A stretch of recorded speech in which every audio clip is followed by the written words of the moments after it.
by Lord Lloyd Jones, and this would have been in relation to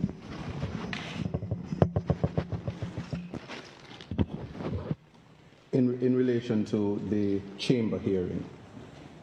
Now, in the Jamaican context, the right of the accused to be present at all stages of the proceedings, the concept of the chamber hearing, respectfully, would be that the courtroom would become the chamber. Yeah. So the gallery would be cleared, and certainly the attorneys, the representatives, and then you would have the accused there. The bench book says that. That's correct. But my Lord, in that situation, because it was a situation within the transcript which reflects that it was actually a conversation between one of the appellants and the son of the jury. She didn't actually see or confronted the appellant. And so she was concerned, so she only heard information, and the inquiry didn't go as far as to find out the truth of that inquiry. And so it led to a discharge. What follows from that is the opportunity would have been lost for the appellants, if questioned, or to say, well, this is not true, and then the judge would have made an informed decision. What follows from that also is that the foreman, she was a part of the questioning. She was then asked if she was allowed to, if she could continue. She says, I'm only worried about the safety of the juror number 11. And she leaves knowing the information, and it's fresh in her mind and remains in her mind. We have no way of knowing but to speculate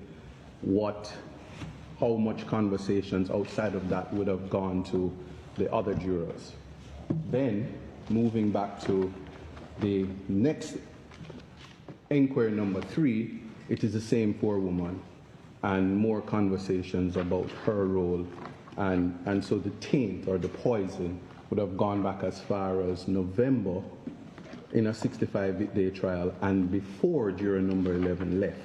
So a proper inquiry could have found out, especially in a space where we do not know at what point or if any, when it is exactly the responses, or if the other jurors could have said that that wasn't the case at the time, if a proper inquiry and asking each and every juror, not even suggesting that it be done on the oath, but if it was asked, what their responses would have been for the judge to make an informed decision. And I say this in the context that, in light of the fact that our Constitution, it places even a duty on the judge to, as the custos morum of the Constitution, to protect the rights of the appellants, that it was incumbent on him to ensure that he makes the inquiry so he protects the fair trial right. So that would be in response to your question as it connects. So what flows from that then is when we get to the late retirement, we have a juror who is the fruit of the poisonous tree, or the introduction of the poison, no knowledge of how far the poison is. I'm not inviting the court to speculate, but that's all we are left to do, respectfully. And what happens in that situation is we don't know if the pressure arises because there was a situation where these jurors were able to say, I would participate in a bribe, allegedly, or not. And so the verdict that comes could never be a true verdict.